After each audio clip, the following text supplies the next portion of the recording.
Alors la question du modem de François Bayrou, aujourd'hui crédité d'environ 13%. En 2004, il a déjà obtenu plus de 12%, et donc c'était pourtant avant sa percée de la présidentielle. Dans les sondages, il grappille des points au fur et à mesure, le PS se tasse un peu.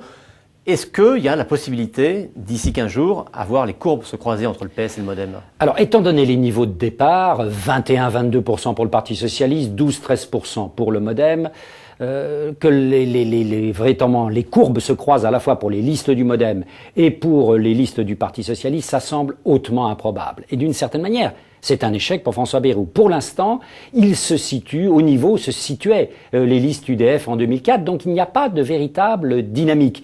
Il y a un phénomène médiatique, il y a un phénomène d'opinion autour de la sortie du livre de François Bayrou, mais pour l'instant, on a l'impression, dans les 8 circonscriptions régionales, que ça ne prend pas véritablement et que le modem patine et n'arrive pas à engager une dynamique qui pourrait l'amener en position concurrentielle au moment crucial, à savoir dans les années 2011-2012, on parlera beaucoup, bien sûr, de l'élection présidentielle. Mais est-ce qu'en 2 semaines, une surprise peut encore se produire?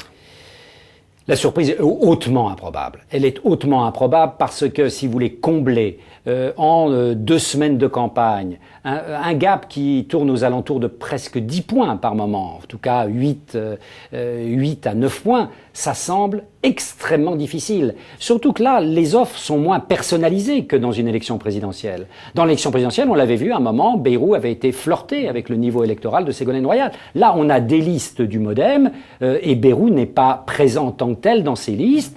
L'offre politique est éclatée en 8 grandes régions. Donc les phénomènes de dynamique autour d'une image personnelle sont beaucoup plus difficiles à initier.